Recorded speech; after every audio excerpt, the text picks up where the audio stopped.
How you doing this fine day? Pretty good, I guess. How Nice. about you? Pretty good. How's your is your cat okay? Yeah, I appreciate you asking. Yeah, just like standard idiot kitten disease, I suppose. Gave us a bit of a spook, but he's totally fine now. Running around eating and I don't know, catapulting and all that stuff. I'm good. I'm glad. Yeah. So I'm actually really surprised that you're willing to talk. Not that it's at all unappreciated. I think we have plenty to talk about. For those in the audience who are painfully unaware of what's going on around them, would you mind introducing yourself? My name is Christina Buttons. I was a reporter for the Daily Wire for 6 months, covering exclusively transgender issues with an emphasis on pediatric gender medicine. And I publicly quit a few days ago. Um, To quite a bit of fallout.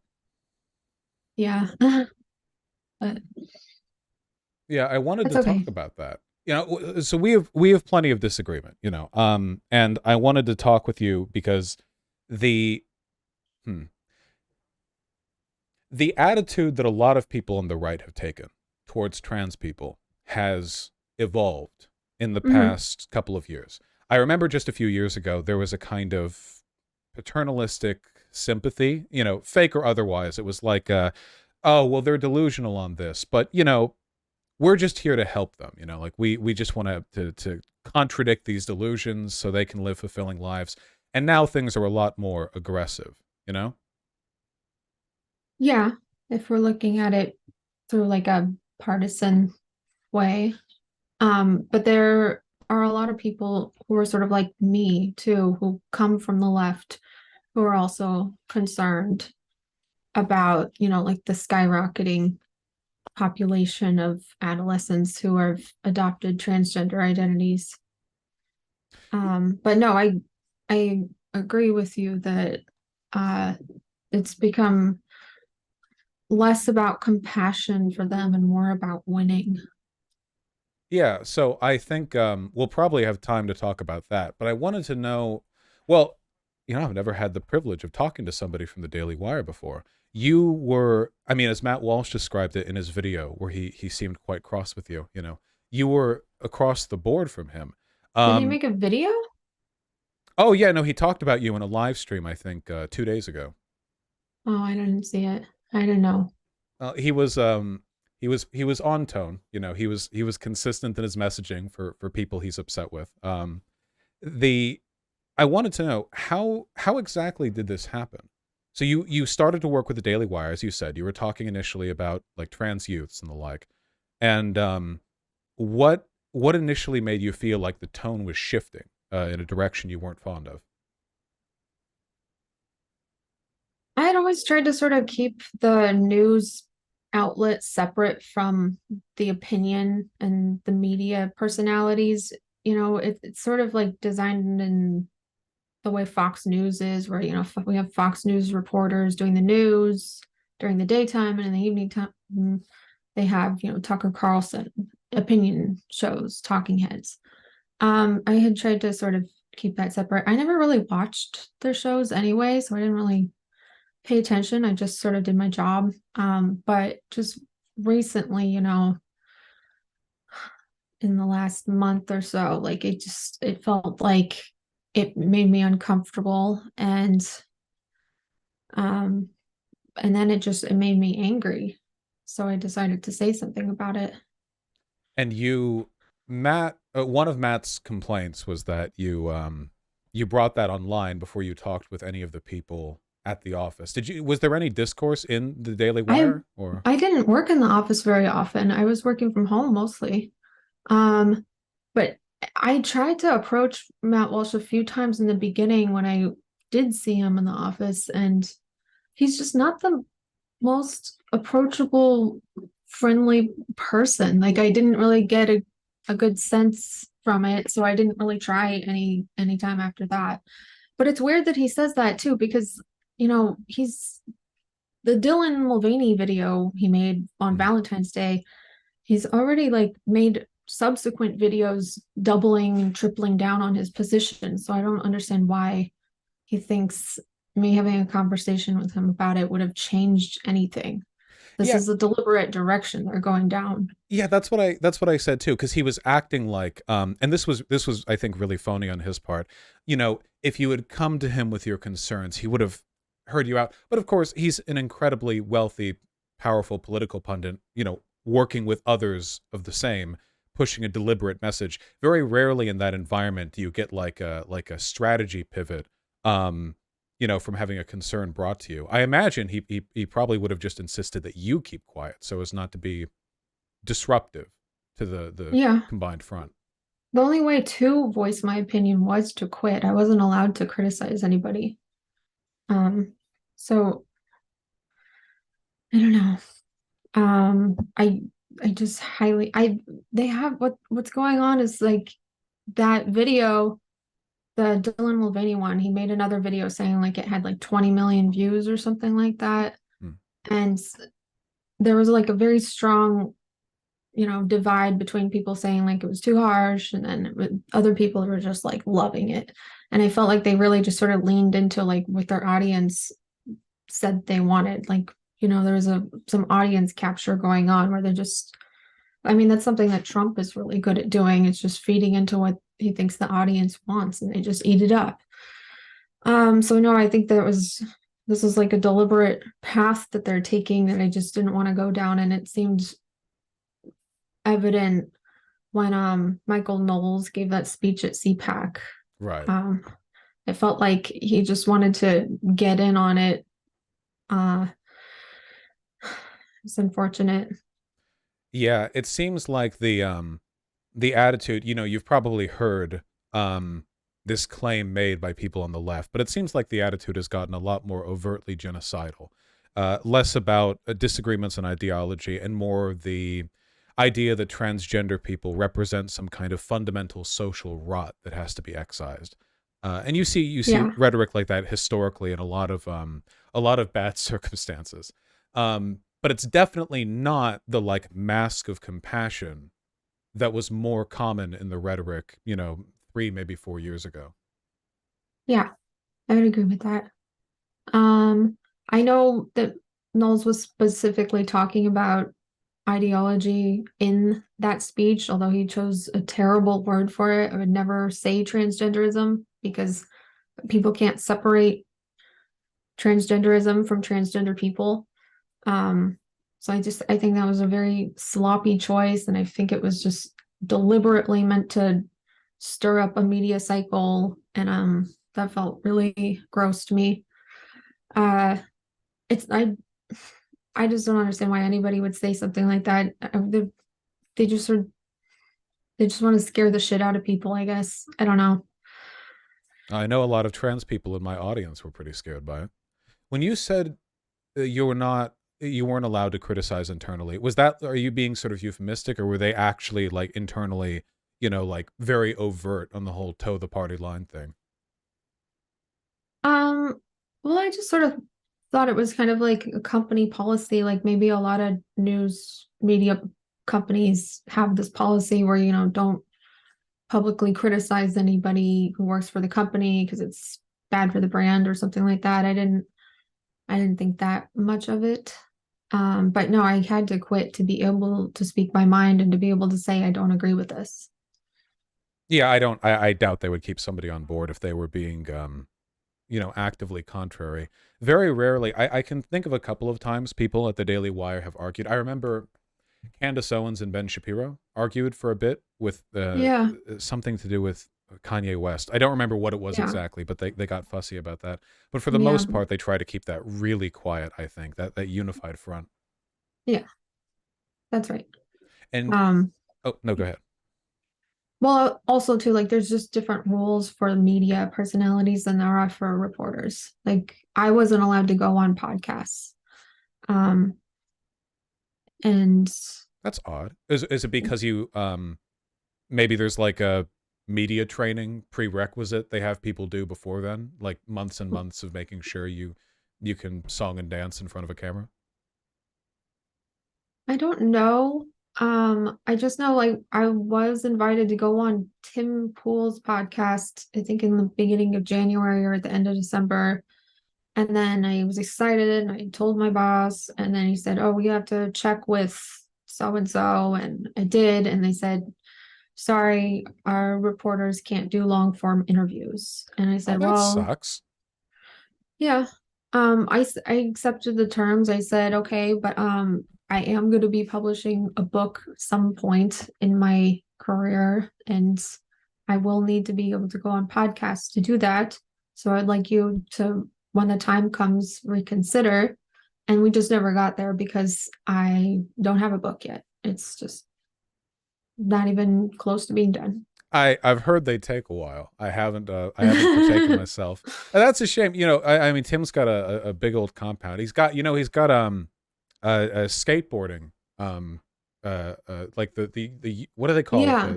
a skate park in his basement. It's pretty radical. I can't believe they denied you the privilege of getting to scrape your knees on that.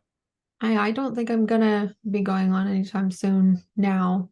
I think he made a video about me. I didn't watch it. I just know the headline said, that a Daily Wire reporter quit because Matt Walsh was too mean. I never said that. And I also didn't quit because of Matt Walsh's videos. If that were true, I would have left weeks ago when he made them. I It was the Matt weekend Walsh. of the Knowles speech that I decided like this, it wasn't just a bit that got blown out of proportion. Like this is a deliberate path that they're taking that I do not want to go down on. So that's, but Yeah, no. Well, so I'm interested in this from the outside because I don't have any professional ties. You know, I do my YouTube and my live stream, but I've never felt like I have an obligation to adhere to any kind of like template for my speech. I get in fights with people all the time on my side, on conservative side, all over the place. And I know that things are a lot more rigorous on the professional end of things. Obviously, you can't have it be totally free form. You'd have people disagreeing with each other over everything. But a thing that I've noticed is that over the past couple of years, I used to have a lot of what felt like principled disagreements with people on the right, or people who had conservative sympathies.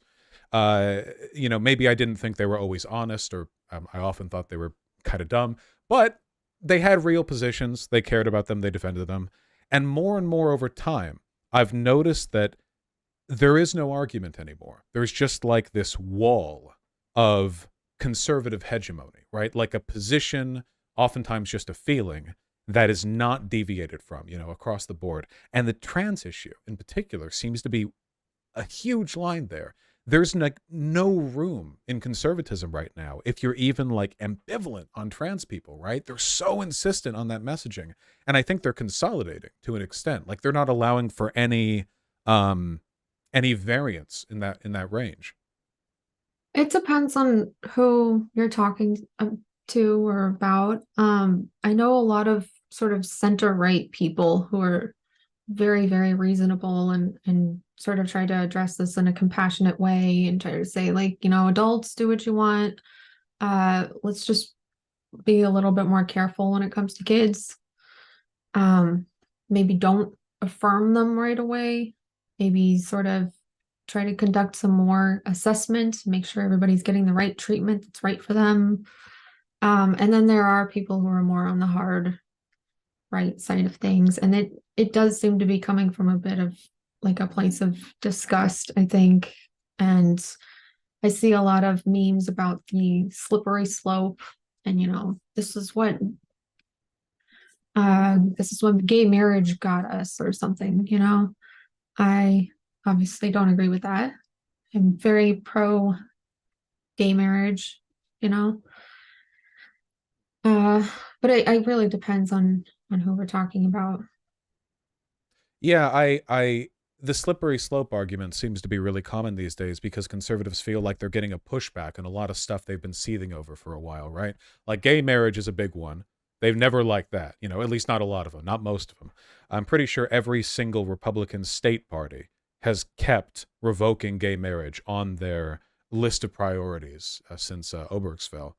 And And now of course we see like, well, you allow these gay degenerates to do their thing, and then you have trans people, and you'll see those image posts online where it's like, first it was respect my marriage, and then it was bake the cake, and then it was respect my pronouns, and you see what I mean. Hmm.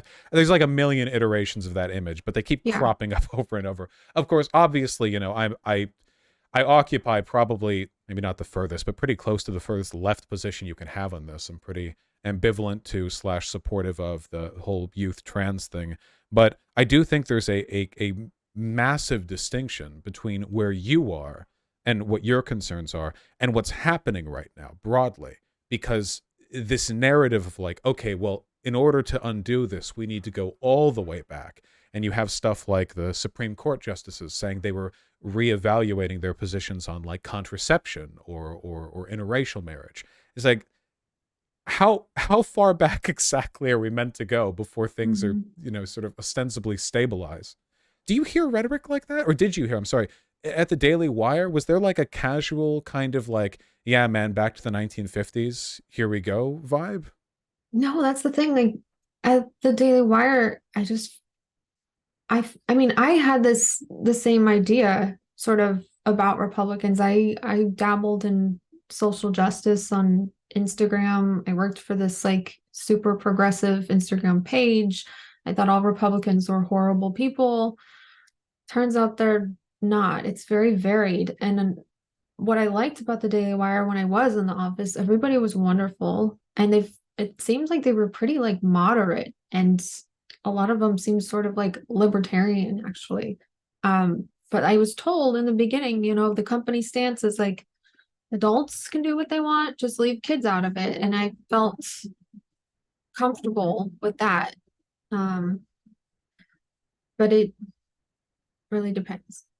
Yeah, well, that's, even to say, and again, not to say I agree with the stance you've taken, but what you're talking about fundamentally is like a libertarian position, right? Yeah. The whole, or maybe classical liberal, I don't know, like past the point, okay, well, even if I disagree, don't like it, think it's self-harm, whatever, adults are adults, let them do their thing. And that was the attitude until recently, I think. Yeah. But in your article, you talked about how some of the messaging that the Daily Wire folks had engaged in, Knowles and Walsh, was they were muddying the waters when it came to what you termed like the protection of youth, of minors with trans issues, because it made it like less of a concern specifically for their well-being and more of a like, okay, well, it's all just bigotry then. Like it's all just unambiguous, undifferentiated hatred for trans people. Um, and do you think that in retrospect, the fact that this is kind of where it's ended up for a lot of conservative messaging has sort of put the lie to the concern about trans youth from them over the past few years? Like to the extent that they actually cared about it? How much do they care about this issue? It seems like it was And kind of how like is an it excuse, real? like protect the children, but actually they really just don't like trans people? I can't really speak for anybody else. Um, I do think that people really care about what's going on with kids. I think there is some really concerning things going on. I think that is valid, but for some people, yeah, for some people who are not engaged, not that don't know what's going on, like it could be an excuse for bigotry, I guess. Yeah, but it's kind of like a lot of it is really like where the underlying motivations are. Because the attitude that people like Walsh and Knowles are taking with regards to trans people, this is just like this is in no way beneficial to young people. If your attitude was that, okay, well, maybe a lot of young trans people are deluded or whatever, and again, I don't believe that, but if you did believe that, right, the the idea of like, well, how will we address these issues? Well, we'll put out content talking about how they're like degenerate, they're ugly, they're disgusting. This seems like stuff that isn't really rooted in saving anyone. It's more like a kind of blanket disgust, like you said, like disgust.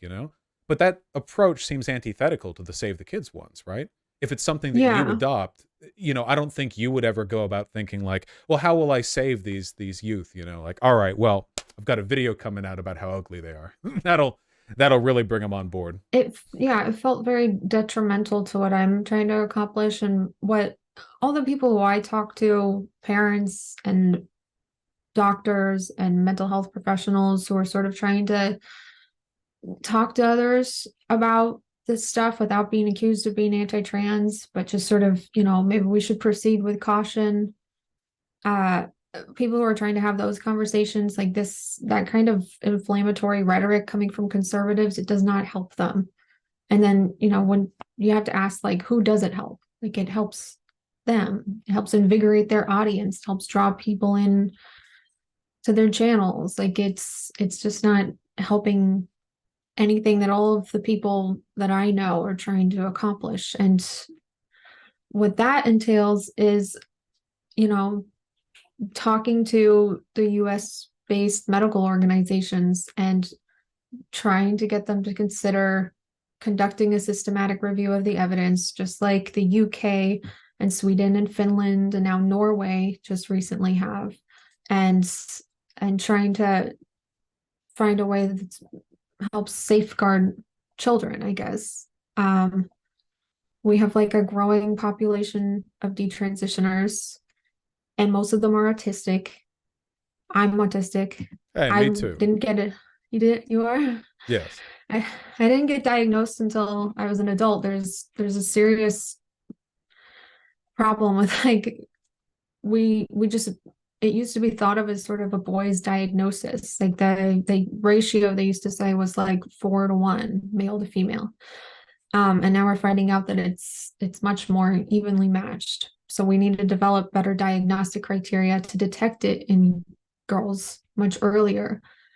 What I see the problem being really is that we're getting all of these autistic kids when they're a teenager who are hurting, they're struggling with their identity. They know they're different from everybody else, but they don't know why. They don't do well in social settings. They want a community, and then they see, the trans community. They're introduced to the idea that they might be born in the wrong body, and that might explain everything to them. They tend to fixate. They tend to prefer simple, sort of black and white solutions. They get it into their head that they're probably transgender, and then they're sort of immediately affirmed through counseling and through the medical establishment.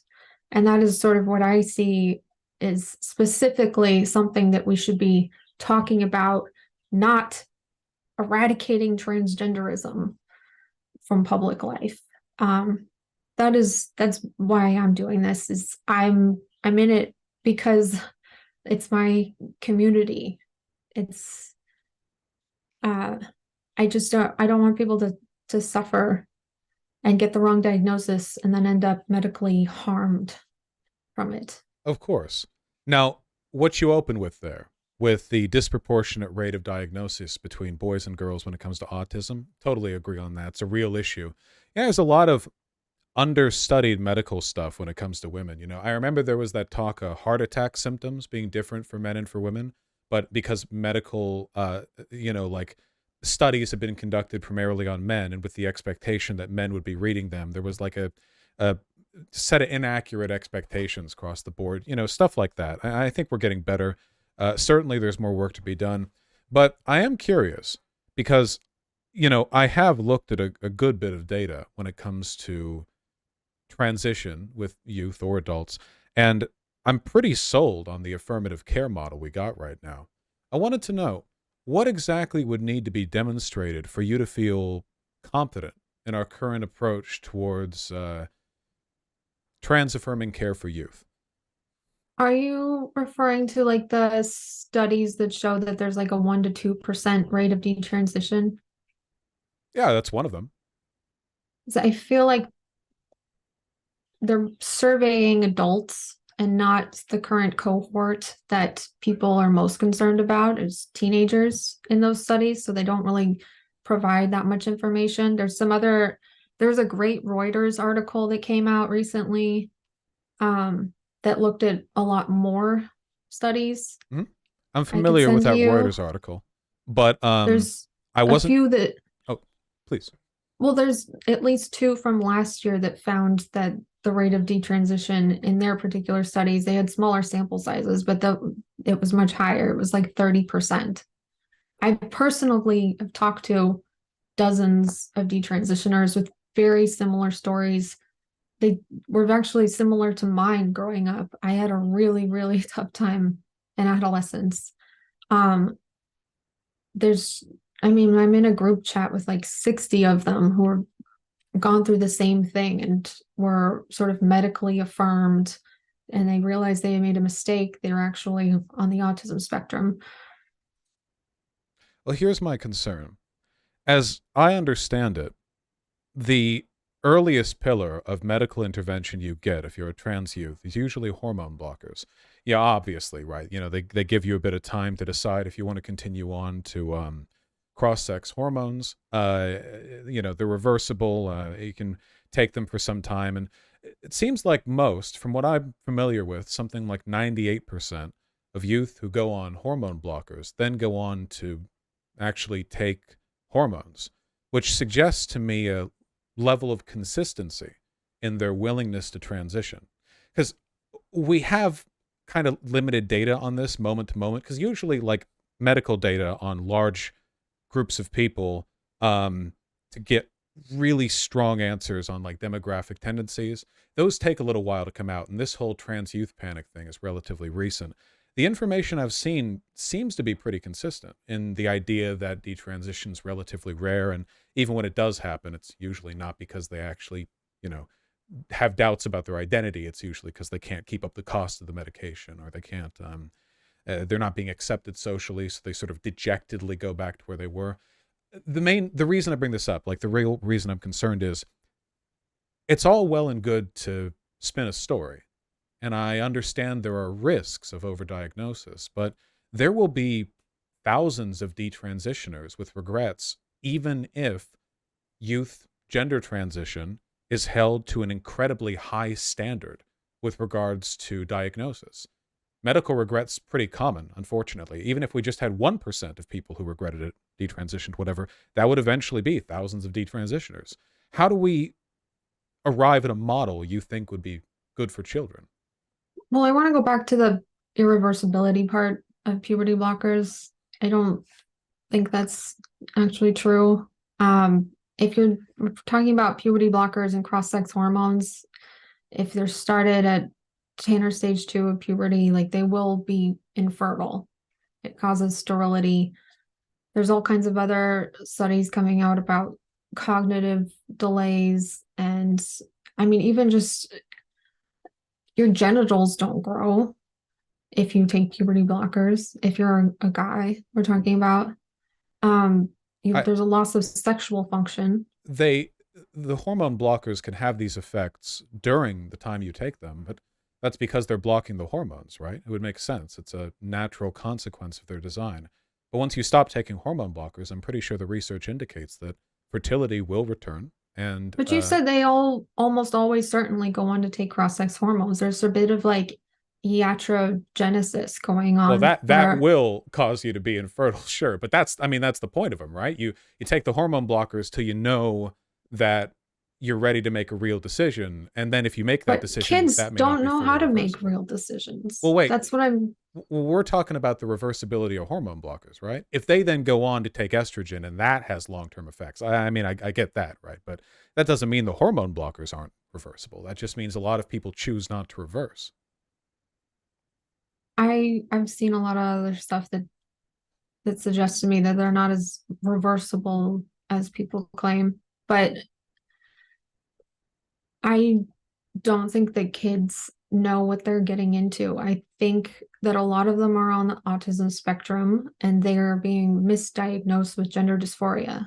There's a lot of body dysmorphia, for example, that goes on, especially autistic adolescents, and that could be confused for gender dysphoria. Sure, it could be. But when it comes to claims like that, I haven't seen any research to indicate it.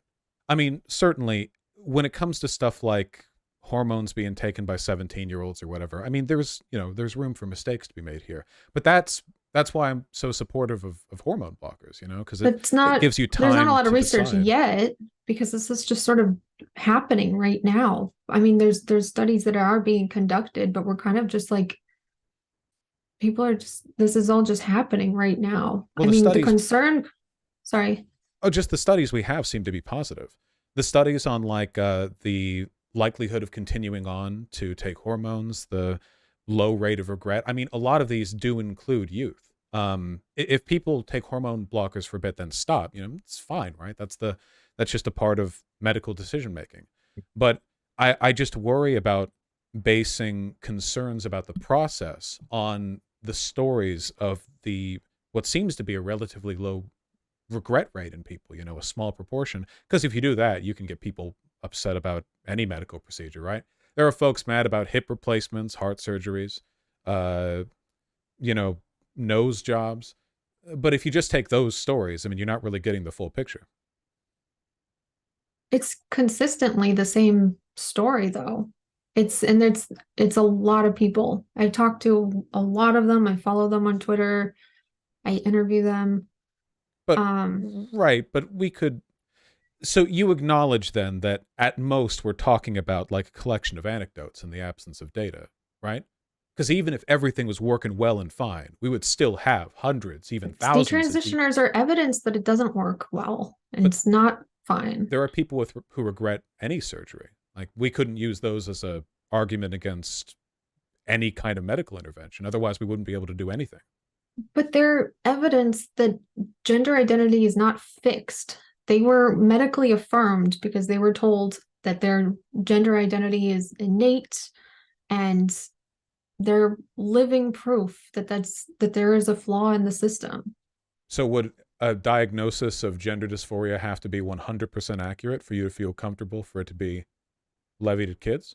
I would be happy with just longer assessments and don't immediately affirm and get people diagnosed with autism if they have autism.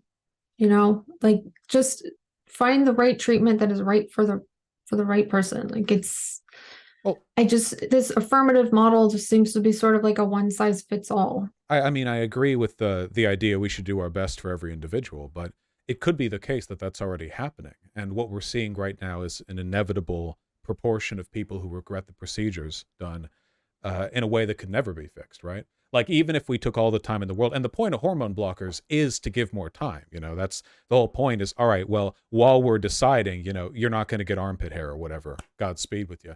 And I think that's why they're so beneficial, because the alternative to that, I think, would be a greater pressure to jump on hormones immediately. If we could It's get just 99% success rate with regards to detransition, would that be sufficient? we're a long way from that.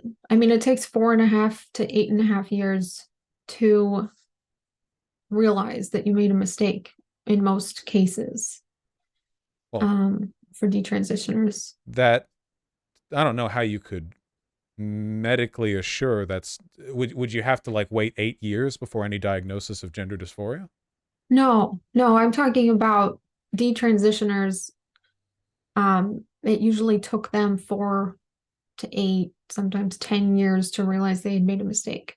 Well, ain't that their prerogative? I mean, folks make mistakes. Doctors can do a fine job diagnosing, but ultimately they're doing so based on the reported feelings and experiences of the patient. If the patient's incorrect in reporting those experiences, goes through a year of hormone blockers, then decides to take hormones, I mean, there's a limit to what the medical system is capable of reasonably accommodating with regards to potential doubt. I just, what was the question? Oh, Can you just, repeat? I mean, people are going to doubt the outcomes of these procedures. They're going to have regrets sometimes. But I don't know how you could use the existence of people with regrets as evidence against the efficacy of the current model, because even an ideal system would produce people who later have regrets. It's unfortunately unavoidable in any kind of procedure.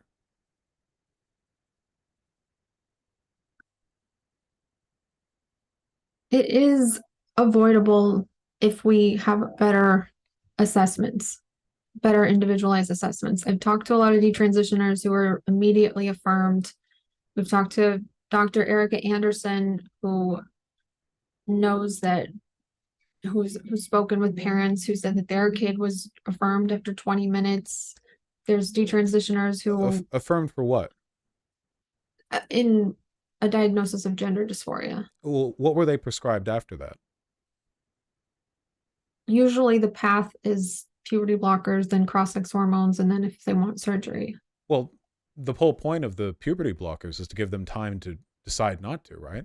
You could, I mean, if you later decide that's the wrong path for you, you've got a year, 2 years, I mean, however long they're on it to stop taking them, and your life will continue on. But this is where iatrogenesis comes in. There's like some psychological influence going on. If you were socially transitioned and you're on puberty blockers, like you just sort of are on this conveyor belt to the next step, which is cross-sex hormones. Well, I mean, maybe the diagnoses just tend to be pretty accurate. If 92% of people on hormone blockers then go on to take cross-sex hormones, it seems like usually the kinds of people who get on hormone blockers are just going to end up being trans, right? I mean, not every kid just wanders into an office and says, oh, actually, I think I'm a boy or a girl. Usually some thought goes into it beforehand, probably years of internal debate and deliberation. I mean, I'm not trans, so I'm just assuming here, but it seems like a big life decision. Yeah, which is why a lot of the friends that I have who are trans say this is a big life decision. It takes a long time to really come to terms with it, and it's a decision for adults to make. The part of the brain that deals with, the prefrontal cortex isn't fully developed until they're 25. Like that has to do with like thinking and planning and decision making. Sure, but we can't postpone all medical decision making to that point. The age of consent from a medical perspective is often as low as 15 in a state, Sometimes medical decisions have to be made earlier than that. Yeah, but this is sometimes involves, surgery when we're talking about cutting the breasts off of a teenage girl. It's just I mean, something if that they should, decide it's good for them, I know, but it's that's not a something day that one should, thing, That's a day two thing. Takes a while to get there. not always. I mean, I ran into a Facebook post about a girl who's 11 planning for her mom was planning for her surgery. Like it's just, this is the kind of thing that just requires more care. Right, but And data wise, surgery on youth, or especially for trans stuff, it's pretty uncommon. Hormones and over puberty blockers. 1,000. Well, in a country of a third of a billion, maybe. I mean, it's not unheard of even with cis people. I know, for example, I believe there was a girl in my school, not in my class, but in my grade, who had a breast reduction surgery. Probably would have been 15. She just was hurting her lower back. They were too big, probably. But we'd Yeah, but agree that's to the that. sort of an aesthetic thing to make them look different, not like just removing them entirely. Both the same surgery, just depends on the amount of fat you take. And in both cases, it's being done to enhance the health of the person doing so. I don't think the surgery stuff is usually done that spuriously. You usually have like the diagnosis, then the hormone blockers, then the hormones, and then like usually like 18 or past, they do the actual surgery. But it seems like, I guess what I'm curious about, or what I want to get at is, it seems like you don't think there should be any medical intervention before 18 at all. Like like there should be like, maybe you get a diagnosis, but the wall should be at 18. And I think that's potentially quite harmful. My problem is with the affirmative model of care. So I don't think with that current model that kids should be able to make those kinds of decisions. Well, so you don't think there could be any circumstance where it's acceptable for a kid to get on hormone blockers at 12, 14, 16, wherever in that range? I mean, if we're talking about exceptions, but this isn't like the exception. That's the rule right now. And there's other countries who have rolled back on the affirmative model. They've conducted reviews of the evidence. They found that it has far more risks than benefits. Yeah, I've reviewed some of their assessments and I found them lacking, especially with the closure of that NHS clinic. It seemed like the problems they had were mostly political. I heard a lot of anecdotes when I read those reports, heard a lot of, well, this could happen, that could happen, here's a person, here's a person. Not a lot of data. It's one of the reasons why I don't like it when politics gets mixed up in medicine. In medicine, the best you can do is you work with the best standard of practice you're capable of. You assemble the data you have, and the data we have right now affirms the affirmative model. We just don't have much of a body of evidence to contradict it. Doesn't mean it's perfect. There's always room for Well, improvement. But a lot of the challenges to it have been political. They've been, here's little Sally, hear their story, or what if this happened? And, what if it happened? I Mistakes think that happen. there will be, though. I mean, that is where we are right now. No, we don't have all of the data on detransitioners. We don't know how many there are. We know that a lot of them won't follow up with their doctor when they do detransition, so we don't have that data. But I believe that we will. I've talked to enough of them. There's a growing population of them. I mean, even on the detrans subreddit, it's growing by it's growing. It grows at least like 1,000 new members every month. There's just so many posts on it that are heartbreaking and similar. They were just sort of affirmed immediately and not questioned. But So the affirmation is considered psychiatric best practice. That's the affirmative care model, because there's no point in a doctor debating a kid on their gender identity. Therapists do the same thing. Um, but even if every one of them 1,000 people a month who joined were detransitioners, and a lot of them could just be people who subbed, that could still very well be in line with a proportion of only 1% of people regretting their decision to go through, the transition we'll process. see. I mean, we'll find out in the coming years. I suspect that that there are going to be quite a lot of them. The data is going to show that there is a large portion of them, and I think that they're mostly going to be autistic. The Tavistock data, you said that didn't produce any data. We know at least like 33% of those kids were autistic.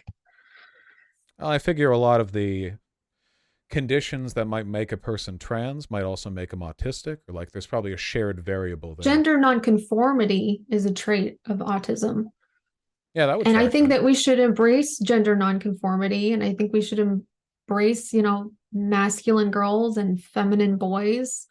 Um, and I mean, Oh, the you thing can is, be like, when those. you transition, then you are getting put on the path towards lifelong medicalization. Wouldn't it be better to just, if you're a gay kid, not to transition and to accept who you are, and If that's and what they wanted to be. But if they yeah. wanted to be a girl, then that's also open to them. But if what if they're told they're a girl because they like girl things Yeah, and they come to believe that? I hear a lot of this. This is like the grooming rhetoric, basically. The idea that like the upswing in trans youth are being sort of cajoled into him. There ain't no That's data for it. Like the ideology. it's the I can't take it serious because there's just literally no data to go off. It's stories. But you can make stories of anything. You go to the wrong part of the internet and you can hear stories about like an epidemic of rabbis beating people to death on the streets of New York City. Make a political ideology out of that. It's cutting through the noise. There's no reason to believe that that's a meaningful issue. If there are parents that are like pressuring and cajoling their children into being trans, I promise you 1,000 times as many are pressuring and cajoling their trans children into being cis. The social pressure to conform is overwhelmingly strong compared to the social pressure to, as you said, adopt a lifelong path of medical intervention and social ostracization. So, are there some parents doing that? I'm sure, at least somewhere, there is at least one, but I do not think it's proportional at all. I would say the opposite's probably a greater problem. You have gender nonconformity, sure, and there have been, in this past era, more feminine boys and masculine girls than ever before. But there have also been more trans kids, and I just don't see a But what reason to is a think there's a trans mix-up there. kid? Is a trans kid somebody whose gender identity doesn't match their sex? Is that what you view it as? Oh, someone was born like me, but they wanted to live as a girl. That's all I would need to believe they were a trans kid. I just think that that's something they should decide when they're older. Oh, why? If they can be, because it involves being a medical patient for life and having a medical leash on you and a lot of horrible side effects. I think if there's a gay kid and he doesn't understand his sexuality, but he likes dresses and sparkly things, then we should let him embrace that, let him embrace his individuality. But he might think he's a girl, but he's not. He's a little boy, he's a Well, gay kid, and he might grow out of it. you And might. wouldn't it be better for him to grow out of it and live his life with like a functioning have functioning sex life? And Well, I mean, there's been a lot of trans folks have functioning sex lives. I can tell you that much. I won't pretend to understand how it works, but there's I mean, there's been a lot of studies that show that without socially and medically transitioning them, they will desist. They will no longer believe themselves to be transgender, and they will usually grow up to be gay and lesbian adults. I don't know if I've seen any of those studies. I know that gender incongruence, like gender nonconforming behavior, often does not lead to people being trans. I'm unaware of any data that an actual affirmed consistent belief in gender dysphoria will go away if left alone. It's worth noting, though, that the same thing happens with gay people, right? Like if you have a kid, 12-year-old boy, says he's gay, parents beat the shit out of him and say, no, you're not. You just like pink. Give that boy enough time, and eventually he might start telling other people that he's straight. People are really malleable, and the social forces they're subjected to will probably play a pretty large role in the decisions they've made. I just don't think there's anything inherently better or worse about somebody being trans or cis. There's more medical stuff involved with the trans route, that's to be sure, but things are getting easier now than they were before. That's the whole point of hormone blockers. If you take hormone blockers, you no longer have to medically undo a male or female puberty when you actually get around to being an adult and settling everything. The work it takes, facial feminization surgery, years of hormones, not to say that's not a road worth taking or there aren't happy people down that way, but you skip a lot of steps if you take them hormone blockers, because then you just have a female puberty as a trans girl, I mean, you just skip the whole thing, which, considering the rate of suicidality and depression with this demographic of kids, it seems like that could alleviate a lot of their suffering. Those stats on suicide ideation, the 40%, right? We're not talking about committing suicide or attempting suicide, but suicidal ideation. Yes, that's that stat. But we do know that LGBT youth do have a very high rate of suicidal ideation compared to Right. non-LGBT And youth. autistic. Right. And I'm very, very sympathetic to I that. don't actually know the rate of autistic suicidal ideation. Let me see if I can look that up. Oh, I didn't mean to interrupt you. Sorry. It's not a data point I'm familiar with. No, go ahead. You can look it up. I don't know the exact number. I would have to Google Scholar this for a little bit. At any rate, we do know that when people, given the very low regret rates, I think we can safely assume that the path to transition and transitioning, usually one that these folks, don't in retrospect disagree with. They're happy with the changes made. I know a lot of older trans women, for example. By older here, I mean like 20 or older, like not kids. Wish they'd been able to go on hormone blockers when they grew up, because it would have saved them a bit of time, on the uptake. And it's not as though it's just youth, right? There's been an upswing in trans identification in millennials as well, people who are old enough to make their own decisions. The fact that Yeah. there would be a proportional swing in Gen Z indicates that it might not be It's a little know, more than proportional. I think like the most recent data from UCLA found that the rate of youth between 13 and 17 doubled while the rate of adults had stayed the same. rate of trans people? Youths identifying as transgender, that rate had doubled.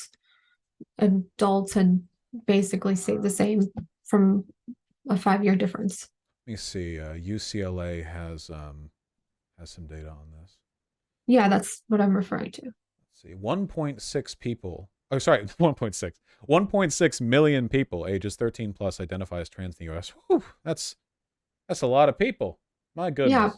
but don't we know they're trying, I mean, there's a lot of activists who are sort of trying to do away with like gender dysphoria being a meaningful diagnosis. So now like there's different organizations like I think Planned Parenthood, ACLU, CDC, other places like that that sort of define transgender now as just sort of an umbrella term Well, it includes non-binary that people. includes gender nonconformity. Oh, I will say though, I'm looking at this data, the UCLA thing. It says that 1.43% of ages 13 to 17 identify as trans, and 1.31% of ages 18 to 24. It feels pretty proportional between the two. Like that's only a difference of From the 0.1 to from the 2%. past 5 years, it's doubled. Oh, sure, but at the moment it's about the same rate. So I feel like that would argue against the idea that grooming is a major factor in this, because you have people in their mid-20s who are proportionally as likely to be trans as, people in their early teens.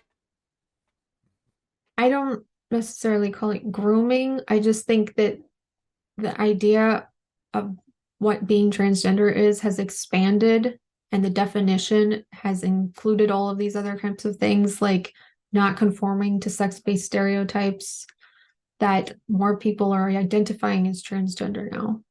Yeah, well, because you can be trans without going down any of the medical route. There are non-binary Yeah. people and so on and so forth. And I imagine most of the accountings for that. I remember, speaking about Walsh, who we were both lovingly recounting earlier. Yeah, I remember he was on Joe Rogan, and he Oh, was, God. yeah. He was asked, like how many youth are on hormone blockers, and he He was said like, millions. billions, trillions, the whole population of the planet, who knows? And then it was something like 4,000. What was it? How many? Well, Jamie, pull it up. Reuters had found there was like 17,000 who had done either puberty blockers or cross-sex hormones, but those numbers were sort of, they said, a significant undercount because they were just looking at insurance data, not anything paid for out of pocket or otherwise. I imagine most of it would What's be paid funny for. about that story Hmm? is my employers basically had said after he did that everybody that all of them need to check through me what the latest data is to make sure mistakes like that didn't happen again. Hey, there we go. That's some trust. That's very funny. Yeah. Well, That's what happens when he goes off script. yeah, well, tragically from my side of the aisle, there aren't billions of trans 5-year-olds or whatever, but inshallah, we're getting there. Yeah, look, I don't mean to pretend that this is all settled science. The process of forming best practices for medical care, it's always an ongoing thing. It never stops. There's always going to be change. And I'm receptive to the idea that there are refinements to the model that could be made. But from what I've seen, it seems like a lot of the evidence that we have is really positive. What I'm seeing when I look at the data is like, yeah, go, go, go. Like we're doing it. We're correcting a long held imbalance in social well-being. And then when I hear we should roll it back, we should step back, we should hit the brakes, it seems to be more anecdotal. Like, well, here are some people who are unhappy. I don't think we shouldn't listen to them. I mean, a person who's detransitioned or who mistakenly identified themselves as trans or who was misdiagnosed, those are those are stories worth hearing. And I don't think they're bad people or anything like that. I just think that in the absence of more compelling data to criticize the affirmative care model, we've got something good going on here. We've got I don't view those studies as being evidence that things are going right, though. I view them as all it shows us is that if they start puberty blockers, they're more likely to take cross-sex hormones. Well, we might one day see a study, and I'd be interested in seeing it as well, where we get regret rates on people in their early 20s who transitioned when they were young, who did the whole diagnosis, puberty blocker, cross-sex hormone, yada, yada, yada, Mhm. and we get like a total proportion. At the moment, the data we have from all age groups brings a really low regret rate from But we don't 1%. want that to happen, though. Like, we don't want a whole bunch of people to regret it. We want to be more cautious now so that everybody gets the treatment that is right for them. Like, I But don't want there to be huge numbers of detransitioners. but we I feel like if we could just be a little bit more cautious now and provide better individualized assessments instead of just affirming, and get better diagnostic criteria to detect autism earlier, I feel like that might be the best route. And I know you're not, you call detransitioners sort of anecdotes or whatever, but they're people who have been like medically traumatized. Like, they have very important stories to tell. There's a lot of them. Their numbers are growing, and pretty soon, like, there's going to be so many that people can't ignore it anymore. I'm all in favor of evidence-based approaches towards our medical model. But you have to Yeah. remember, there isn't one regret rate. There are two. And the second regret rate is trans people who regret not transitioning earlier. And that regret rate, by the numbers I've seen, is massive. Since we've only recently started affording proper medical options for trans people, what we're doing is correcting an existing regret rate. The decision to do nothing is not a neutral one. We take a stance either way. We have affirmative or we have more resistant, less affirmative models of care, but we're producing regret rates on either side, both directions. And right now, we do have a lot of evidence that trans people have been begging and screaming for medical care like this to be accessible earlier, to be more thorough, more available. We don't have evidence to indicate that the number of detransitioners exceeds an acceptable proportion of the total people who have been serviced by transgender healthcare. That's not to say that, cut our losses, people are hurt, whatever. There's just always a regret rate in both directions. But So more of the recent studies are showing a higher regret rate. In the UK, 7 to 10%. In the US last year, 29 and 30%. do you It's, know what the names of those studies are by chance, or which publications released them? yeah. Because all of the studies that I've seen, including ones from this year, like 2023, have suggested very low rates of regret. If there's a specific subsection of the population that's being focused on, I'd like to see it. It's usually adults. So, like, when adults are making these decisions, they have a lot more life experience. They know exactly what they want, so they're less likely to regret it. Uh, this is the Journal of Clinical Endocrinology and Journal Metabolism. How do of I send this? Do you want me to send it to you somehow? Clinical Endocrinology. Uh-huh. Trans regret rate. I can probably get it pretty quick here. Is it is this from the Washington Post? No. Trans endocrinology. Detransition among transgender and gender diverse people. Here we go. I believe this is the one from June 2022, the 9th. What I'm looking at says April. April. Uh-oh. Can I send you a link? I believe there's a chat in Zoom. Yeah, there's though they updated Zoom, so it might be. Oh, you found it. Great. I couldn't find it that fast. There's a couple. Let me I'll pop just these send up you real all of quick. them. Thank you very much.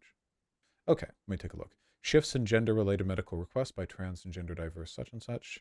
And then there's this continuation of gender affirming sentence, detransition. Okay. Let's see.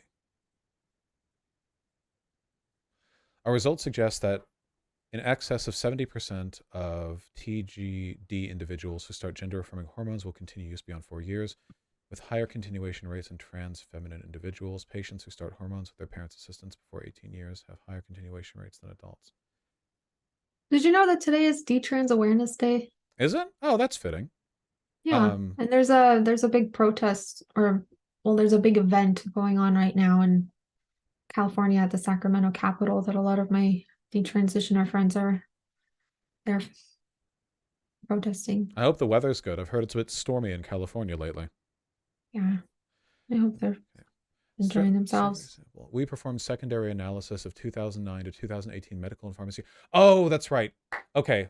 This one in particular, I'm not very fond of. So this one, the one from the 22nd of April, The problem with this one is that it extrapolates the continuation of gender-affirming hormones based on a secondary analysis of pharmacy records from the U.S. military healthcare system. Without any direct testimony from patients or from doctors, there are dozens of confounding variables that might explain why a drop in coverage from the U.S. military insurance system could happen without it having anything to do with the actual identity of the patient. Let me see the other two right here. Or sorry, the one that you linked. Or you linked two more. Okay, hold on. Sorry. I apologize. I don't mean to put you on the hook here. I just wanted to look over this really quick. Qualitative. Of 130 youth receiving clinical gender care at Children's National Hospital, 68 met inclusion criteria. Qualitative analysis before the identity pattern shift. Oh, we're doing chi-square tests. Oh my God, I'm back in college. Of the 68 youth followed over time, mean age 15.11 years, 47% autistic, me too, 22% non-binary, 20 reported a shift in requests, no significant differences. Shifts in gender-affirming medical requests by gender-diverse youth may not be uncommon during the adolescence gender discernment process, may more likely during non-binary youth. Many individuals who experience shifts away from medical treatment may later resume their request. Well, okay, that seems all right to me. So they're looking to see here if there are any shifts that have taken place in the type of care with the acknowledgement that it might resume later. That seems all right. I don't think this necessarily refers to like a regret. I mean, even if it does, like a shifting away from like hormone blockers could just be like a legitimate part of the process, right? I don't know if you could fairly say one is detransitioned if they get a gender dysphoria diagnosis and then like 5 months later they're on like 3 months of hormone blockers and they're like, I don't think this is working for me, and they get off it. You know what I mean? Mm-hmm. Hormones. And then there's, I'm speed reading as best as I can out of politeness, but I'm a bit out of practice in reading here. Detransition among transgender and gender diverse people. No, that was the one I found, not the one you found. Right. If I find this and click on that, I can't see the Cambridge link. Okay, National Library of Medicine. Care of trans patients, a general practice quality improvement approach. Primary care must ensure high quality lifelong care is offered to. No primary care. There's inconsistency between multiple UK gender identities. Oh, that's right. I saw this one. Yeah, this was yeah, Thomas Hackett. This was one of the articles that was made criticizing the broader like NHS gender clinic care standards, right? Uh-huh. Given the findings of long waits, high rates of medical complexity, and some undesired treatment outcomes, including a fifth of patients stopping hormones, of whom more than half cited regret or detransition experiences. Regret or detransition experiences. I wonder what's lurking in the conflation of those two variables. This small but population-based quality improvement approach should be replicated and expanded upon its scale. But yeah, without the expansion, I don't really know what could be done with this. These are all...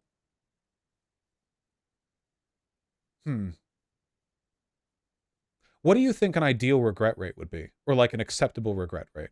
If we're talking about youth care. 0 if we're talking about kids. I don't want anybody to cut their breasts off when they're a child, like, and they don't know what they're doing. Well, but we're talking about hormone blockers than hormones, right? I mean, the surgery is almost always done past 18. But even then, like a regret rate of 0 is impossible. No medical procedure has a regret rate of 0.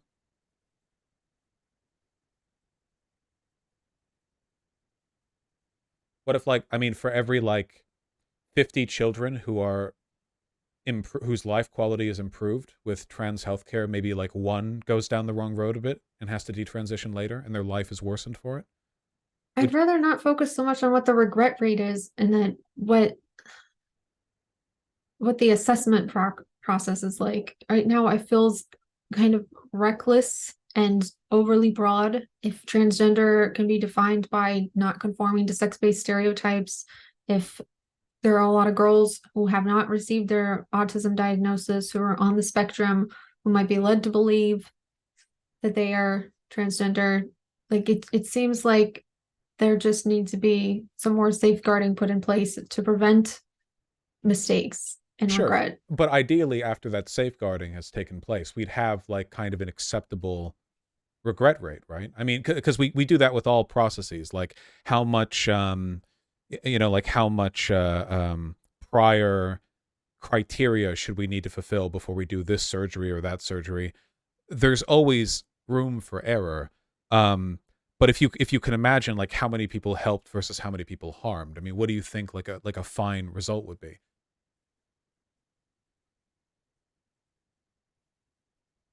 I don't know. I just think that with something like this, I mean, cross-sex hormones that produces a lot of irreversible things too. I mean, we're basically like for at least the detransitioners, we're creating dysphoria in people. Well, we are when we A refuse to take care of trans youth as well, right? Like we are creating dysphoria in them by choosing But not what to if give them they're medical not care. trans? What if they're autistic? Well, what if they're what if they're both? Or what if they are trans? And a lot of them are. Like again, the regret rates certainly indicate that a high proportion of these people treated are trans, right? They self-identify as trans. We know that a lot of kids self-identify as a lot of different diagnoses that they're introduced to, like on TikTok. I mean, have you been following what's going on with like the TikTok ticks? There was I a great New York Times article about how a lot of them are recovering from that. People are very psychologically susceptible. But remember that a Yes. lot of the criticisms you're making right now were made in the 80s with gay children. The idea that, oh, they're But not, gay is biological, well, being gay. no, we haven't found the gay gene, but Not the gay gene, but it develops in utero. Sexuality is yeah, but develops in to the utero. extent that that's the case, and it's not entirely because sexuality is fluid after birth, that might also be the case with trans youth. There's some evidence to suggest that a lot of it has to do with the proportion of hormone washes you receive in the womb that might have an impact on your uh, Are you talking about the sex. And brain scans, the studies of the brain that find like a structural region of the brain that resembles the opposite sex? I think Those are that, all of those people are gay. What they're basically doing is sort of rediscovering this research that was done in the 90s on, the gay brain. well, And wait, they're, that's not true. What you're accepting a premise for one set but not another. We have yeah, very tenuous evidence that there's like a fundamental causative biological root of being gay and of being trans. Not in all you mean cases, but gender in some. dysphoria. Gender dysphoria, sure. But they're not consistent and it's not settled science. But in both cases, what you're saying, oh, they think they're trans, but they could not be. But people said this about like gay youth. And this idea was a component of a lot of I know, abuse that but like they're so different. it's well, it's not in the sense that these are both socially aberrant identities that people say are fake, and they often levy a lot of abuse at the hands of children for falling into it. In both cases, we had the groomer rhetoric where it was like, well, you're getting this off of TikTok or your neighbor or whatever. And But gender dysphoria is a psychiatric condition. I do not see any convincing evidence that it's in any way like innate and biological, other than there are there are like something like neuroticism, something that can predispose you to I mean, mental being illness. gay isn't in the DSM-5. There are, I don't think there's any evidence to suggest that people are born gay or born trans. There might be correlative factors in the brain chemistry, but it's certainly not causative. And even There are a then, lot of changes different in, kinds of trans people. There's like a cohort who are mostly gay. yeah, but even then, like brain chemistry can be changed over the course of one's life, right? It's not just it's not just a thing that you're set in with birth. Like a Wait, lot of you our think brain chemistry is affected by their habits that we set. sexuality can change? Yeah, people's sexuality change.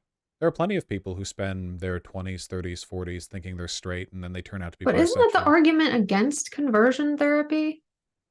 Well, I don't think that this is a process that can be beget by like torture. Even if conversion therapy was effective, I would oppose it because it's still torture. Well, the methods that they used to use, right, with like shock therapy? Or are we talking about psychological torture? I mean, either or. They still do that. There's a lot of rape and shock probing they do at the current conversion therapy camps as well, or whatever. Where? I mean, I'm pretty sure there was like even just a few weeks ago, there was like a conversion camp or like stay away place that was busted because there was a bunch of sexual abuse. This was like a big news story. This was only a couple weeks ago, though. I mean, I don't have any like rigorous floor plan data Oh, I'm on. not looking for data. I just wasn't. I haven't heard anything about this before. But even if these processes were effective, I don't think there's anything better or worse about being gay or straight or cis or trans. Whatever people settle on seems to be fine by me. And if you know if they're happier, these trans identified youth going on hormones and such, which the evidence seems to suggest they are. Testosterone also has mood boosting properties, so I would assume that people would be happier if.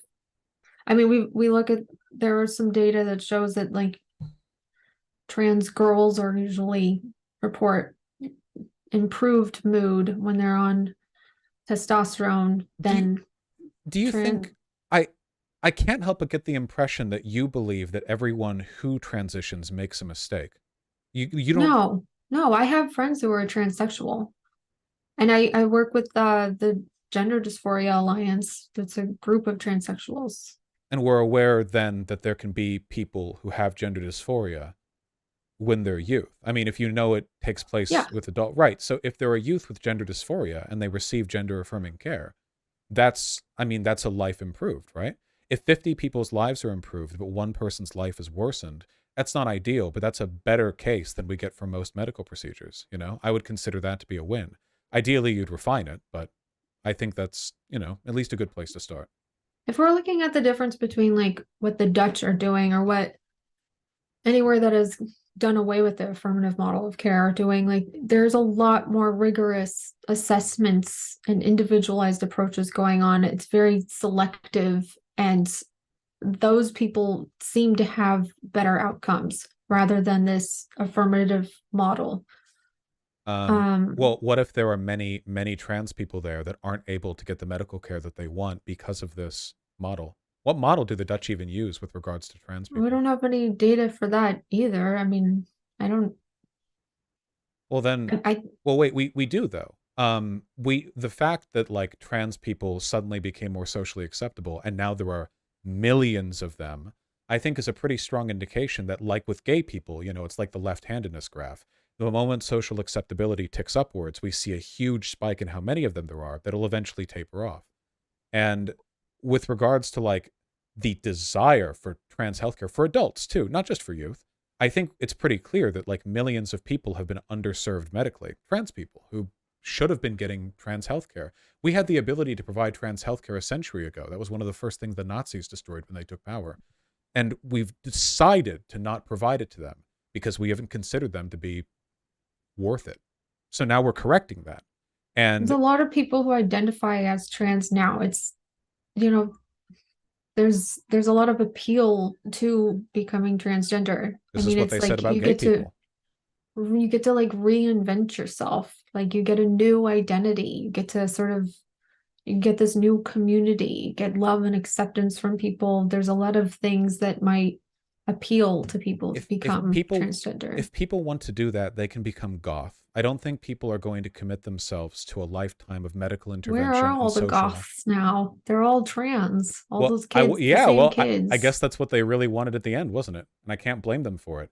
The idea that people are like willingly throwing themselves into a disadvantaged category for social affirmation, I just don't buy it. They said the same thing about gay people. They said this gay thing is like this, it's like a fad, like it's like this social pressure. And then what do we see? No, it just turns out a lot of people in Gen X and Gen Z are gay, like just I a think a lot of lot of them are people just are gay. gender non-conforming.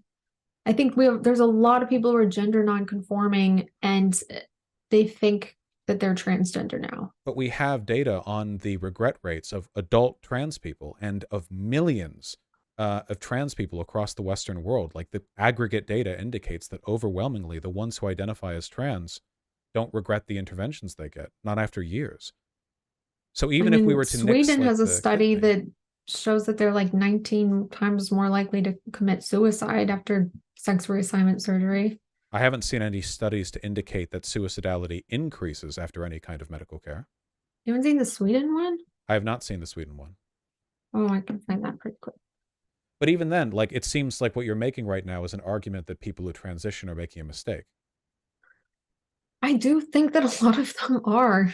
I But think the that data would we don't indicate have, otherwise. right, we don't have the data yet, but I think in the coming years we're going to see a lot of people who are detransitioning. It is my prediction from spending a lot of time talking to people in the space. We And we have an well, wait, but that is anecdotal. We have a lot of evidence on people who have transitioned, and overwhelmingly it's positive evidence. Not all of them made the right decision, but that's the case with all big life decisions, right?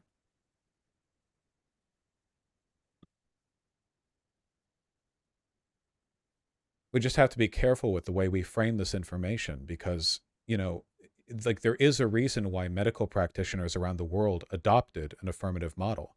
It's because it seemed like the evidence supported it. Um, but the now the United States is sort of an outlier. We have all of these European countries that are reversing course, and For they're political doing reasons. well. I don't think so. Well, that's what I saw certainly with the NHS. That was 100% the case there. Um, Political? yeah, What yeah. makes you say that? Well, the United Kingdom is like one of the hubs of anti-trans activism. When I saw the reports that were written, they were very light on data and very heavy on anecdotal construction. And a lot of the other European countries that have followed suit cited the NHS change, the shutdown of that one gender clinic. I don't think it was like a strong rebut of the affirmative care model. I think it was just like the nations respectively going like, ah, yeah, no, we But don't the care. affirmative care model is terrible. The evidence suggests otherwise. Why would a therapist But debate what a child on their evidence? gender identity? The evidence that they continue from puberty blockers to cross-sex hormones, or is that what we're talking about? Well, from a therapeutic perspective, there's just not much point in a kid coming in saying, hey, I feel like I might be a girl actually, and the doctor going, no, you're not. No, It, not to say no, you're not, but like, okay, let's sit with that for a minute. Why do you feel this way? And if it turns out they might be autistic, they might have some other kind of comorbidities, they might have some other things going on, they might have trauma in their life. Like, but they rather than just affirming, exploring underlying reasons, but they do that. trying to find, The you affirmation comes don't. along with the exploration of other reasons. They don't I just go, I oh, don't think so. no, it does. That what they do is they affirm the gender identity and then they try to explore adjacent issues. The affirmative model doesn't deny them the ability to talk about other stuff. It just denies them the ability to flatly reject their gender identity. They can I say, don't think you should reject the gender identity, but I don't think you should also affirm, like, yes, you are transgender. I think there could be other reasons for why someone might adopt a transgender identity. Even the WPATH's new standards of care have recognized that people can be socially influenced to adopt transgender identities. but So I we think we do that for other psychiatric conditions. We do it for anxiety and depression. If you come into a therapist and say, you know, I'm feeling really anxious, any good therapist would say, okay, so you're feeling anxious, you know, let's talk about why. Or hey, you're feeling feeling depressive. anxious it's not an identity though. It's It's not who they are. you're It's reporting a your brain feeling. state, which is what you can do with gender dysphoria as well. It's all you can do because it's entirely a reflection of your, you know, your emotional state and your self-reported decision making. But people are now defining transgender as just not conforming to sex-based stereotypes. But the only So, goal of the clinic is to determine whether or not there's gender dysphoria that could be treated with medical intervention.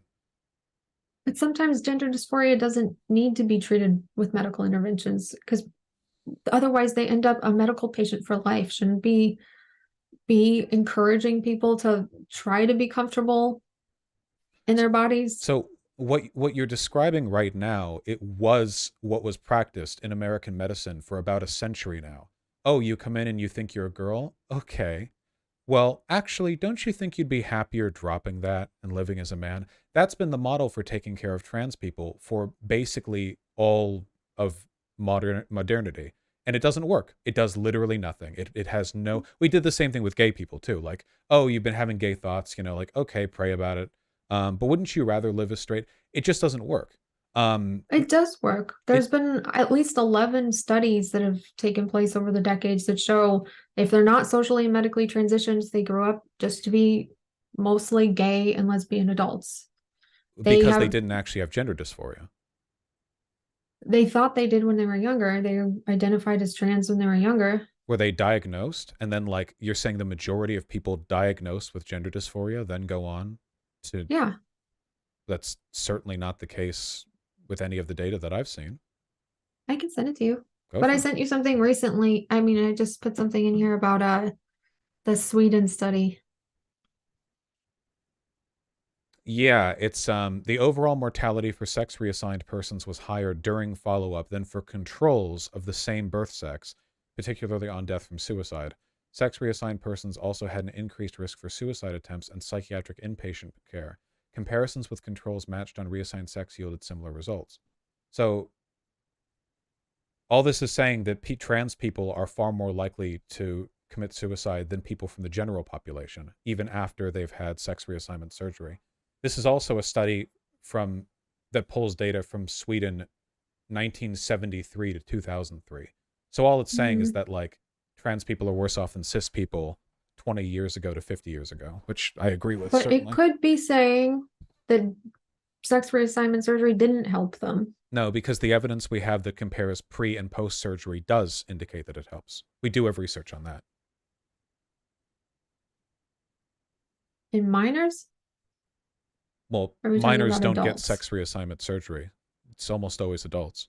Well, I mean, there's some 17-year-olds who do, but Yeah, but that's very much a rare case. Like, it's rare enough that there's practically a news story every time it happens. Okay, there was sexology. probably one writing up. Do trans kids stay trans when they grow up? Um, in total, there have been 3 large-scale studies. This is from 2016. Not that that invalidates it. Just hold on. Despite the large difference, only very few trans kids from the transition turn to regular gay or lesbian folks. So wait, what makes them trans to begin with? Do kids grow out of wanting to change sex, or does it continue when they are adults? What hold on, I have to look at these. Count group. If they were diagnosed with gender dysphoria, then chose not to receive any kind of medical treatment, and then they went on to not be trans as they grew up, even then I'd be concerned if it was like a matter of parental abuse, because that happened a lot with gay people. Yeah, see, this is what I mean. So this is the thing. Feminine behavior in boys, aspects of its outcome, 1972. This isn't measurements of gender dysphoria. This is like, hey, most boys who play with Barbie dolls don't grow on to take cross-sex hormones, which I agree. Like, the gender clinics aren't prescribing cross-sex hormones because kids, like, played with a Barbie doll once. They're coming in for evaluation, often after quite a long wait time with a great expense attached. Effeminate behavior present in That's the boys from first childhood. one. There's 11 total, Sorry, and but some of them have been diagnosed with gender dysphoria. homosexual outcome of discordant gender identity slash role. Early. All it shows is that sometimes if we diagnose people with gender dysphoria, they might outgrow it. But they're not diagnosed though. This is just like feminine boys grew up to be boys. That's the first one. Well, I know. Yeah. Yeah. Okay. Sorry. I don't mean to. I'm reading through it. They get more recent with time.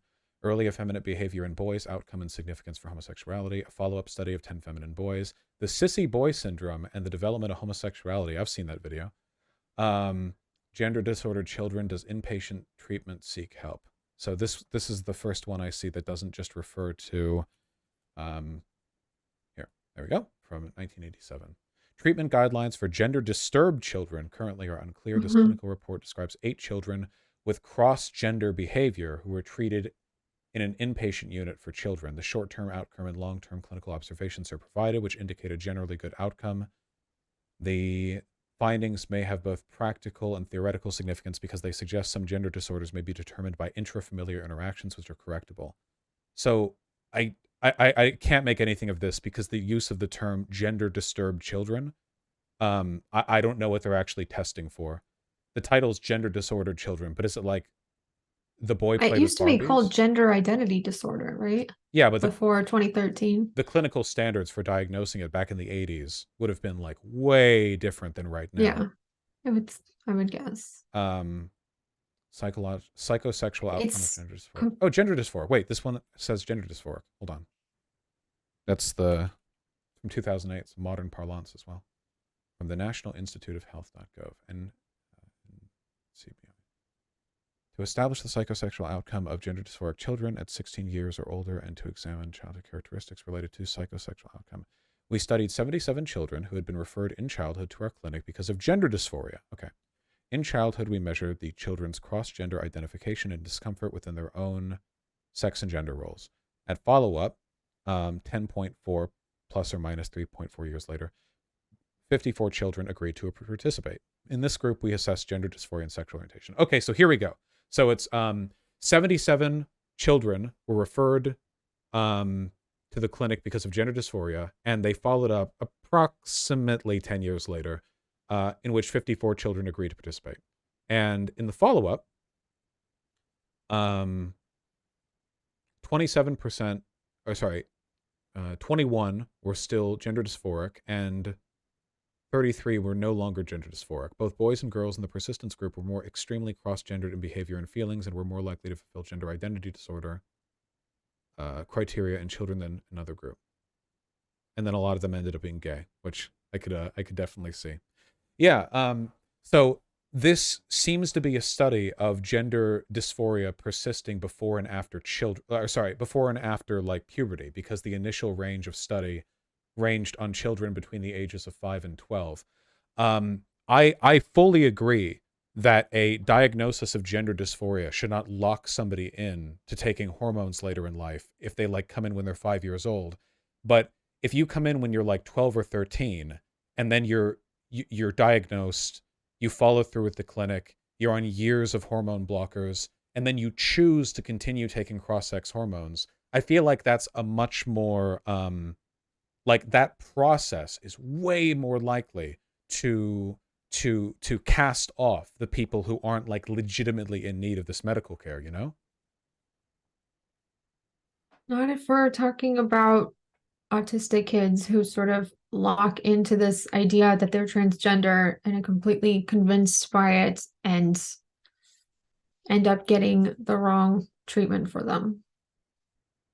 So I mean, I have to return then to my question to you, which is what success rate would be acceptable to you? Because like, unless your solution is to ban all trans medical care for youth, there will always be some like rate of mistake making. There will always be people who have to detransition. It's just a statistical inevitability. How many is acceptable? Again, I would say like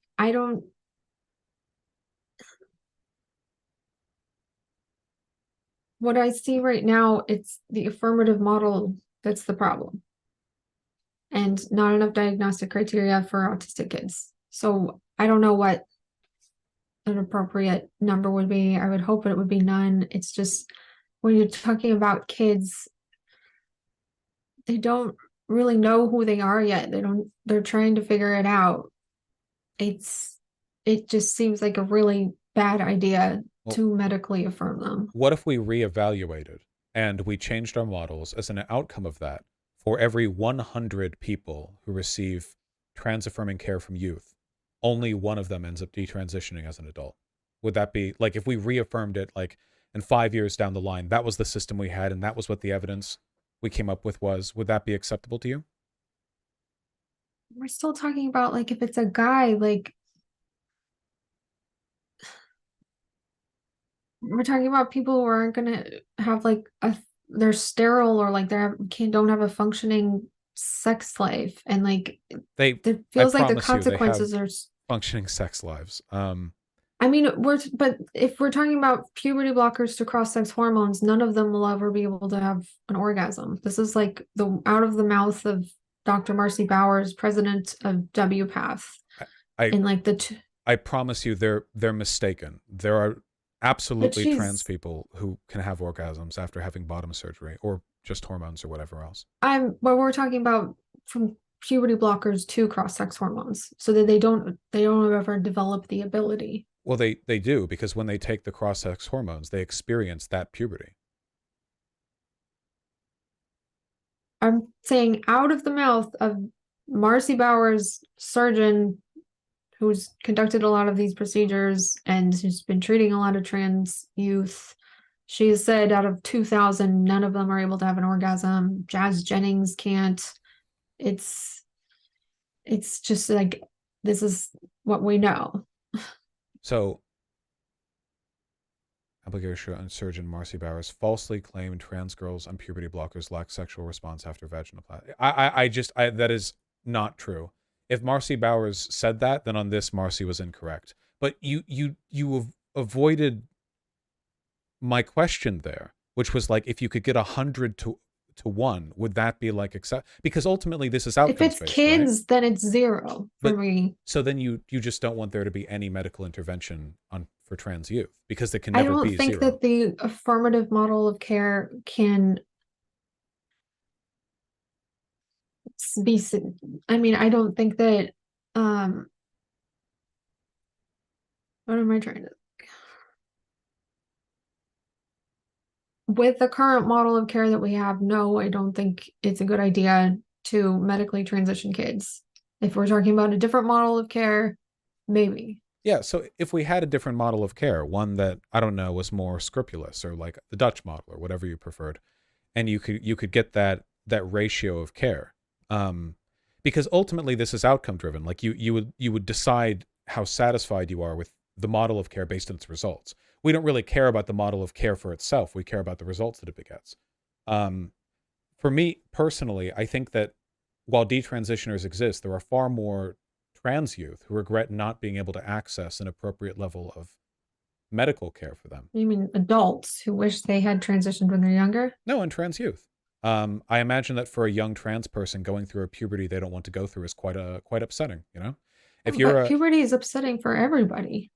no, I liked going through puberty. I was already large and Well, strong, you're a boy. and it made me larger and stronger. I am a boy, but if I was somebody who didn't particularly like being large, strong, and hairy, who didn't like having a deep voice and hairy arms, then I imagine this would have been very upsetting for me. I liked it. But if somebody was so upset with it that it could send them into suicidal depression, which is often something that transgender youth who are not able to go on hormone blockers experience, I do feel for them if they can't get that medical care.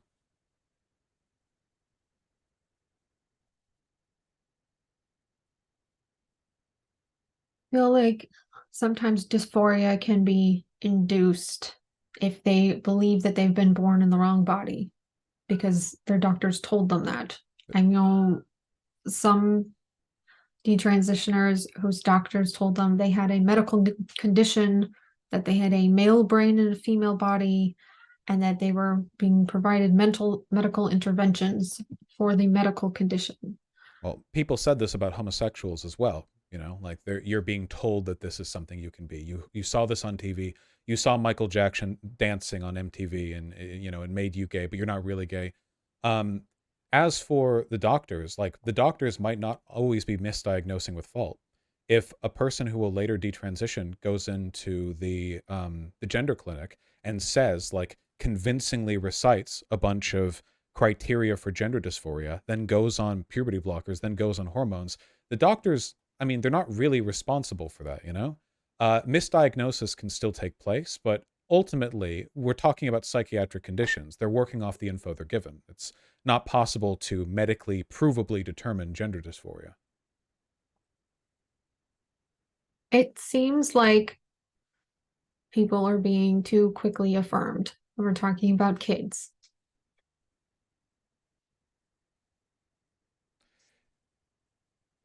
I know you're waiting for the data, so maybe we'll follow up. Right. Yeah, I don't mind following the data. I just worry that underlying your patience for the data is a belief that there's not really any reason for people to be transitioning at all. Because throughout this conversation, you've indicated to me a lot of stuff that makes me feel like you don't really think gender dysphoria is like that real, or like it's not something you No, it should be is. actioned on. Well, you've said like suicide rates are higher after bottom surgery, or like, shouldn't we just encourage these boys to enjoy being feminine boys? And if it were that simple, like, there wouldn't be trans girls. If loving being a feminine boy was on the table for them and happiness could be found in that route, that's a far easier route. Being a feminine boy Yeah. is easier than ever before. Being trans is hard, very hard. I know Like, you attribute the exponential growth rate in trans identification to societal acceptance, but I believe that there are other factors. Like we talked about social influence and WPATH recognizing social influence can induce can cause someone to adopt a transgender identity. I'm Same with being gay. saying there are gender dysphoric people. I'm friends with them. They transitioned when they were mostly adults. It's a real psychiatric, meaningful diagnosis, but there's been this push to sort of de-emphasize the importance of the diagnosis. Like even in the DSM-5 now, it says that you only have to have gender incongruence for like 6 months or something like that, which doesn't seem like a long amount of time to me. Well, just for the diagnosis, but then it's hormone blockers and then cross-sex hormones.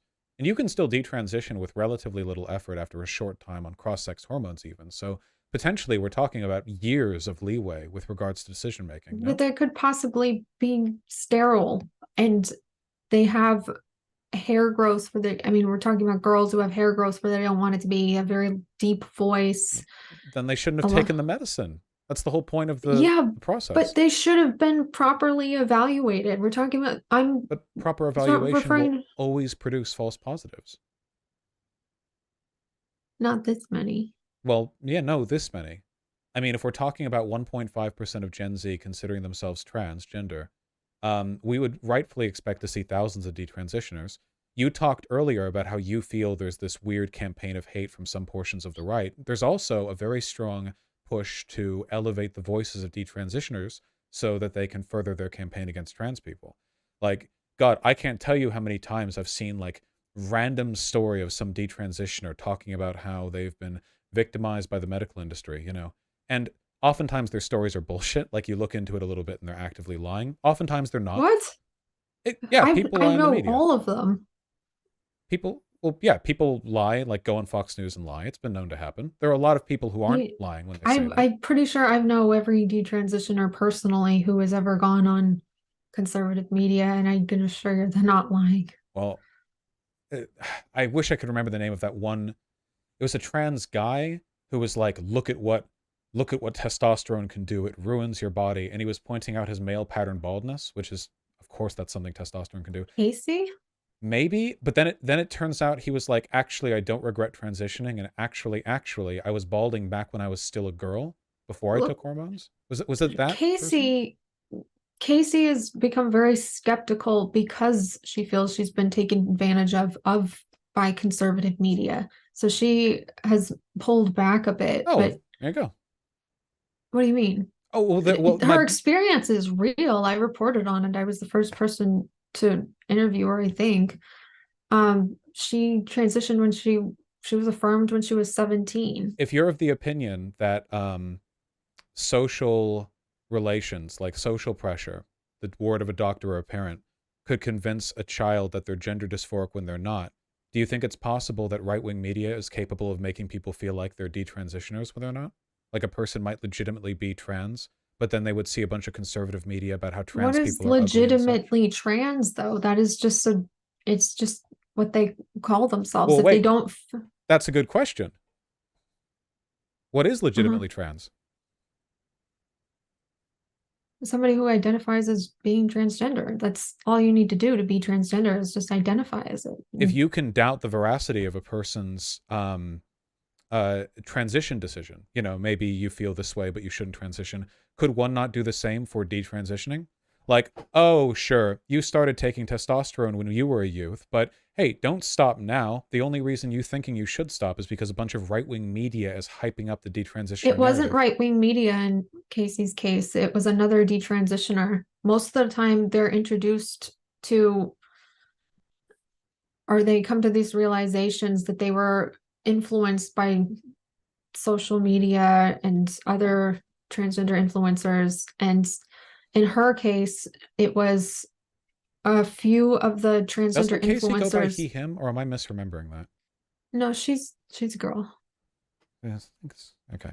We're talking about the young lady who went viral on Twitter, who had posted a video and she had considerable hair loss. That's Case. Yes, I think I remember that. Well,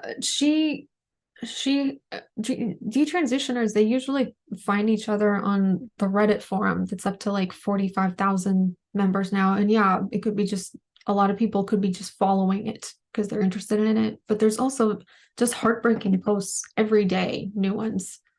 Um, do you think she might have been like groomed into detransitioning? no, I think she realized that she wasn't really transgender. She had been influenced by YouTube influencers, and actually some of those YouTube influencers had decided to detransition. Well, then it sounds kind of like a social contagion, this detransitioning. Like maybe she would have continued I think transitioning she like the realized doctors that she made a recommended. mistake. Well, it seems like social influence could have played a pretty heavy role in it, no? I mean, you just admitted yourself, like she was exposed to an environment where this detransitioning stuff was sort She of was exposed to the prominent. belief that she was born in the wrong body and that she wasn't really a girl. She was exposed to the gender identity ideology that says that you can um that what is it? That if you don't conform to the stereotypes associated with your sex, then you might be transgender. Yeah. And then obviously she went and got a doctor's affirmation, of course. That's how she was able to She get the thought she was a testosterone. boy. She realized that she can never be a boy. She's a girl Well, why couldn't she just be a feminine boy? because you cannot change your sex. You can change your outward appearance and you can change the secondary sex characteristics, but you can't actually become one and should be a medical patient her whole life. Well, I And didn't I didn't say biological male. I said a feminine boy. She transitioned to being a boy. She could have just been a feminine boy, but she might have been swayed by these social media influencers into detransitioning, which can have significant repercussions to your body, you know. After all, after you stop I, taking cross-sex hormones, your body has to start producing them themselves, which means that potentially you're going down a road of lifelong medical intervention if you decide to detransition. I've talked to her at length. She's a very sweet, genuine person. She realized that she wasn't transgender. She realized that she wasn't a boy, and she was not happy with the side effects of medical transition, so she stopped. And she's also sort of retreated from publicly talking about it. She did for a little bit. She got really skeptical because uh she felt like people media reporters and people were taking her story and just sort of making her into this, look what could happen to you, and she didn't like that. She wasn't comfortable with it, so she retreated from publicly talking about it. And I think that's the right decision. The media landscape is not very forgiving right now. The only thing Mm-mm. I mean to point out is that I feel like I feel like a lot of this is influenced by a kind of doubt on your part that there's sort of like a reason, a rhyme or a reason or a legitimacy to the whole business of transition. That it's ultimately kind of a ruinous process and not a wise one to take. Certainly not one that a young person could commit to engaging in. But oftentimes when we believe that, we fall upon sort of the comforting message that, well, okay, people are making these bad decisions because of social influence. But the God's honest truth is all we are is social influence. Outside, I don't know, your height, your skin tone, and not even necessarily those two either. Social influence determines pretty much everything we grow up to be, our sexuality, our gender identity, a huge portion of how our bodies develop. And I don't really think there's anything more legitimate to being cisgender than being transgender. Maybe easier. I think it's easier to be cisgender. But as decisions go, whether we decide to take cross-sex hormones or not in youth, we're ultimately making a decision. And I feel like right now, my sympathies, if they must lie somewhere on this scale, they have to lie with the people who are trans, who are actually properly trans, of which there are quite a few, you know? Not groomed into it, just people tend to gravitate towards things they think are possible for them. That's why a lot more people identify as gay now. I have a lot of sympathy for people who are trans, but I also have sympathy for detransitioners and the autistic community. I also have sympathy for them. Um, I do think that autistic diagnoses should improve. I do fully agree with Yeah. that. I didn't get diagnosed until I was in my late 20s or early 30s. And my teen years were hell. I got I got locked up in a treatment center that Paris Hilton is trying to get shut down for a Oh, year. Like I was very disturbed young person because I I just couldn't function in society. well, I'm happy that I'm assuming that things have improved. And follow up, I'm happy that they have. I agree the situation is quite dire with regards to that. In terms of acceptance of neurodivergent people, I think ultimately these are shared goals. A lot of trans people are autistic, not I Mhm. think because there's a mistake that's been made or something, but rather because whatever social incongruities lead a person to be trans or autistic. I'm sure there's some shared space there. At the very least, it makes people spend a lot of their time online, so they have that in common. I Yeah, me I too. I have massively overtaxed your time, and I do appreciate your tolerance of that. I said I'd only have you on for an hour. In 13, I have to listen to two idiots screech at each other. So I have to get ready for that. I have to get in that headspace. What do you mean two idiots screech at each other? I'm hosting a debate between two people of very different ideological dispositions.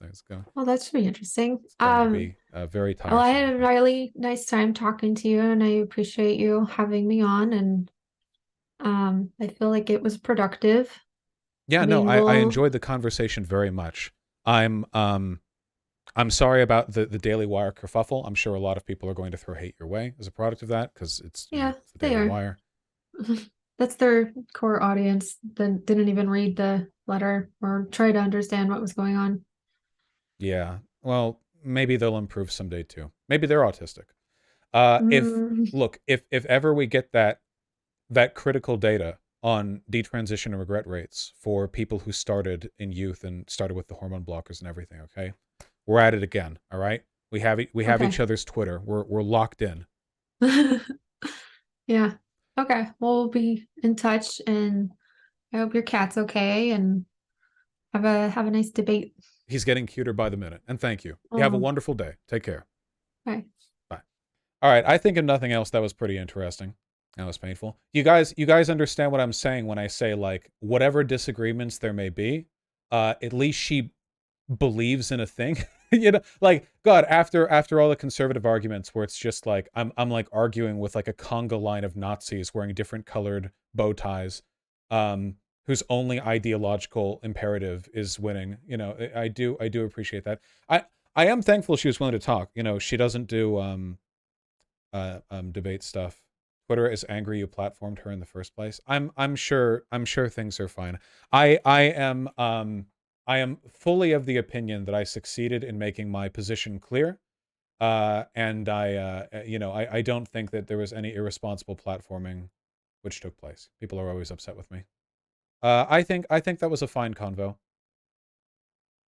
I'm trying to think. What are my like post conversation thoughts on that? Can you brush up on the stuff in her document? Half the studies she's mentioned are in it. Why didn't you call her out in the whole autism fixation? Okay. My so you can always take different directions in a disagreement like that. The direction I wanted to take is that there is literally no way to arrive at a model of care that would produce no regret in detransition. And for that reason, all you can do is use existing evidence to guide your current model, and all you can do, like, and the current model is currently decided by evidence. So my goal was that, but she didn't really want to bite on that. The autism thing is kind of a side issue to me. A lot of people say trans people are just autistic or whatever.